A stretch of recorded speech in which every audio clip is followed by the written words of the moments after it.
Today is National Pet Day, and I want to tell you about Buddy. I'm Raphael St. James. At H2P Collective, we work with people and teams to use their problems as the doorway to their goals. We have a 5-step framework called Synovial Space that takes a systems thinking, multi-dimensional approach to attaining goals. My youngest daughter and I drove to a Los Angeles shelter and walked out with a miniature Schnauzer who had been abused before we found him. He had quirks, deep aggression towards other dogs and young children that never fully resolved. A hard limit at 75 degrees. Above and below that temperature, he simply refused to engage with the outside world. He was attached to my ankles from the moment we brought him home. He slept with my daughter every night for 3 years and was her snuggle buddy. We named him Buddy, and he was exactly that. Here's what I want to be honest about. The decision to rehome Buddy wasn't made because things got hard. It was made because I ran an honest assessment of my full system. And the honest answer was that I could no longer give him what he actually needed. I was down to about 147 pounds, overworking myself on land that demanded more than my body had left to give, on a dream that had shriveled and died through no fault of my own. Walking Buddy 2 miles twice a day, which is what he needed, which his energy and temperament required, was no longer something my hips could sustain without significant cost. Osteoarthritis, my cam deformities, inflamed ossifications, the kind of pain that doesn't negotiate with your schedule or your intentions. I was driving him to local parks because the land itself, prickly weeds sprouting everywhere, was too hostile for him to walk comfortably, and Tampa was coming. A city that runs at temperatures Buddy had already decided were non-negotiable.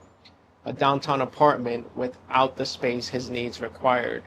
A climate that would have been its own kind of restriction for a dog whose entire operating system shut down above 75 degrees.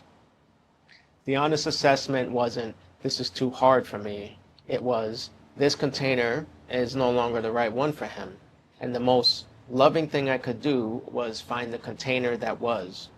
We found someone who needed exactly what Buddy provided. Not a pet, a companion, day and night. Someone whose specific circumstances matched what Buddy's specific nature required. Someone who could give him what I no longer could. My daughter knew in advance. She took it hard. We all did. Because loving something honestly doesn't make the honest decision easier. It just makes it clearer. Here's the methodology observation I want to leave you with, because it applies far beyond a dog. The hardest assessments aren't the ones about yourself. They're about the systems you're responsible for, the relationships, the commitments, the containers you've built that you love completely, and that you have to be honest about even when the honesty cost you something real. Most people avoid that assessment because it feels like betrayal. Like admitting the thing you love isn't working is the same as saying the love wasn't real. It isn't. The love was real. It still is. I miss him every day. Even the quirks that boiled my blood in the moment, especially those. The assessment is what honors it. Buddy needed more than I had left to give. Naming that wasn't giving up on him. It was the most accurate thing I ever did for him. The free synovial space diagnostic at h2pcollective.com gives you an honest snapshot of where you are across all 8 dimensions of your life.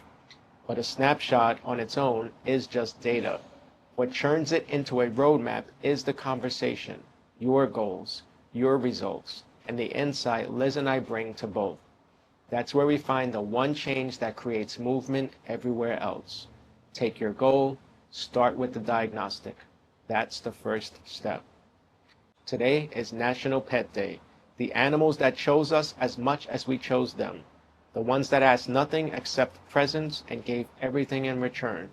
The most honest thing you can do for something you love is see it accurately. even when the seeing cost you something. Buddy taught me that.